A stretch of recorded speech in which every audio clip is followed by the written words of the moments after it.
So for our example of the effect of light pressure, let's consider an asteroid. So we've got the sun shining here, and we got an asteroid out here. And let's say our asteroid, to make the math easy, let's say the asteroid is perfectly circular and has a diameter of 1.24 kilometers. And it's at such a distance from the sun that the intensity of the sunlight here, and again, the pointing vector measures the intensity of sunlight. The intensity of sunlight here is going to be 1.21 kilowatts per square meter. Okay, so the question is, how hard does that light, what's the force on that asteroid of that light? Now, this actually turns out to be an interesting thing, because as the asteroid is orbiting around the sun, this is one thing we worry about if the asteroid's orbit crosses the orbit of Earth somewhere. And so we can calculate where the asteroid's going to be as long as it follows its orbit. But because the sunlight is pushing on the asteroid's orbit will very slowly over time shift. And so an asteroid that may look like it's going to safely miss Earth might actually be pushed into Earth. Or an asteroid that looks like it's on collision course with Earth, hundreds of years in the future, might actually miss us because the sunlight pushes on it. And so this turns out to be something that is of actual concern. We monitor asteroids. So we want to know, how hard does the asteroid push? Or rather, how hard does the sun push on that asteroid? So we know that there's a formula for the pressure here. Now, the pressure is 1 over c times the pointing vector, or the pressure is equal to 2 over c times the pointing vector magnitude. This is the formula. We just derived that if we have absorption. So the light is absorbed.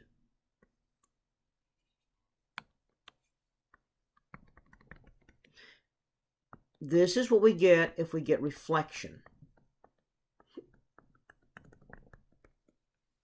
Okay, now we need to know one other thing about the asteroid. How reflective is it?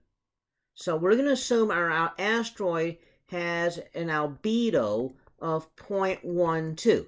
Now, albedo is the reflectivity. So an albedo of 0.12 means it reflects 12% of the light that hits it. The rest of that light, 88%, is absorbed. All right. So 12%, 0.12 albedo means 12% reflects, 88% absorbed. So that means the pressure on the asteroid is going to be 0.12 reflected. So 0.12 times 2 over CS. And it means it's going to be 88%, so 0.88, 1 over c times s. So you work that out, and that comes out to be 1.12 s over c. So that's going to be equal to 1.12 times the intensity of the sunlight here, we said was 1.21 kilowatts per square meter. So that's 1,210 watts per square meter. Remember, we have to watch our units. If we don't get our units right, then the calculations are going to be wrong.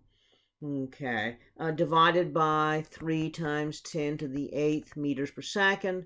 And so the pressure comes out to be equal to 4.52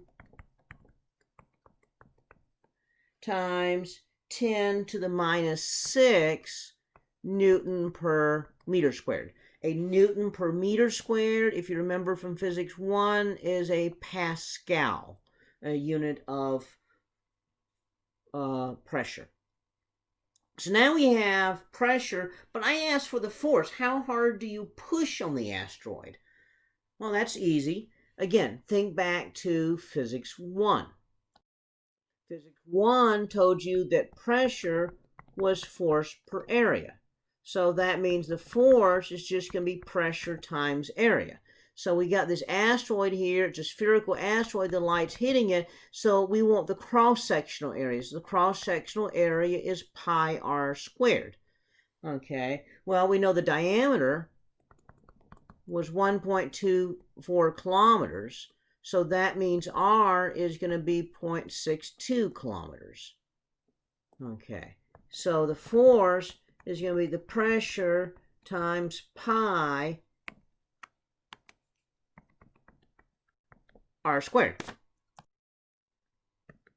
So the force is going to be the pressure, 4.52 times 10 to the minus 6 Pascal, which is Newton per meter squared, times pi times 0.62 kilometers is 620 meters squared. So the force comes out to be 5.46 newtons. Now that's not a whole lot, for something as big as an asteroid. But remember, this is 5.46 newtons. Nothing else is balancing this. So you have 5.46 newtons pushing on it 24 hours a day, 7 days a week, 365 days a year, continually. As long as it's in the solar system, the sun's pushing on it with that little bit. That little bit within that tiny little push, as big as the solar system is, that tiny little push changes the orbit by a tiny little bit, while a tiny percentage of the orbit can move the asteroid for thousands or tens of thousands or hundreds of thousands of miles over time. And so this is actually one of the interesting things that they are discussing with, for example, if you see an asteroid heading towards Earth, what do you do? So you got Earth and you got an asteroid, and you know its own collision course with Earth. Now, in science fiction, in Hollywood, it's real simple. You just send a spacecraft up here and blow it up. Or you send nuclear missiles at it and blow it up. In reality, it doesn't work that way. First of all, these asteroids are pretty tough, possibly. Secondly, even if you blow it apart, then your best case scenario is now you have a whole bunch of little ones slamming into Earth. Okay, but if you blow it apart, there's nothing else out there pulling on it, so these parts will actually come back together and reassemble the asteroid. It's a big pile of stuff, and now it's still coming at you. And so what do? Well, one possible strategy is change the albedo. And you think about it, so what does that do? Well, if you change the albedo, you're going to change the force on it. If you change the force on it, the sun is going to push on it a little bit differently than it was before, and now the orbit could actually miss Earth. And so that's one strategy. Now, by changing albedo, you just have to paint it something more reflective or less reflective.